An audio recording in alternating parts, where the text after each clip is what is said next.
Prince Mohammed bin Salman was given the nickname Mr. Everything by diplomats after his father Salman ascended to the king in Saudi Arabia in 2015. This was due to the fact that he seized responsibility for every department, including defense, having been the one who started the war in Yemen and economy. In 2017, when he was only 31 years old, he was able to eliminate his cousin Mohammed bin Nayef and was subsequently appointed crown prince. Over the past few years, the 87-year-old monarch has gradually disappeared from the public eye. The desert is the location of Neom, a future renewable energy city that is being developed by his son, and he spends a significant amount of time there.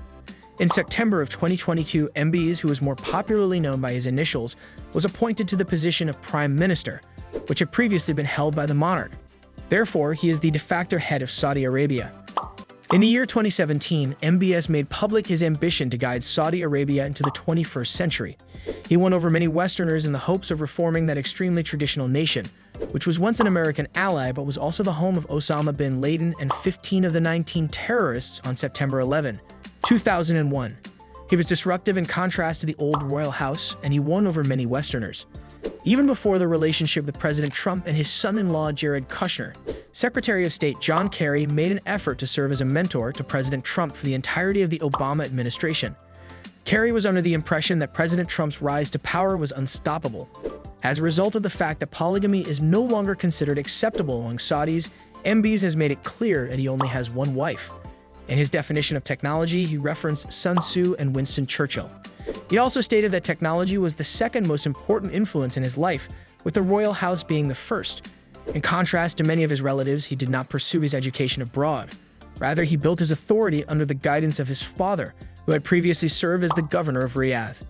His economic strategy, which he referred to as Vision 2030, was devised by Mohammed bin Zayed Al Nahyan, the chief executive officer of the United Arab Emirates, who acted as his true source of guidance.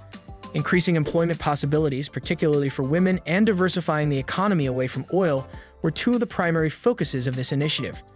In an interview with The Economist, she stated, "We believe that Islam grants women more rights than they have received up until this point." On the other hand, MBS has never considered itself to be a democracy.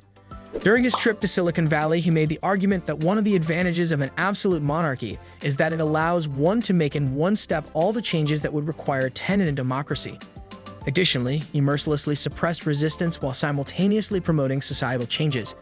It was during this time that he was permitting women to drive that prominent campaigners for women's rights were being imprisoned. In addition to this, he authorized the performance of concerts and plays, both of which have been outlawed since the 1970s. Stadiums were open to women. While this was going on, he silenced the more extremist Wahhabi clergy members who had voiced their displeasure with the deviation from their understanding of Islam. In what is known as the Night of the Beatings, he imprisoned numerous members of the royal family in the Ritz Hotel on charges of corruption and made them forfeit their possessions. Furthermore, on October 2, 2018, 15 operatives who had flown into Turkey on 2 private flights assassinated journalist Jamal Khashoggi inside the Saudi consulate in Istanbul.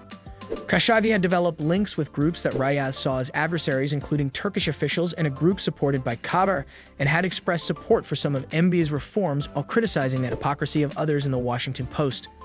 Khashoggi did not wish to topple the monarchy. Furthermore, the Saudis were able to acquire access to the phone of billionaire Jeff Bezos when he received a malware video from MBS using the messaging network WhatsApp.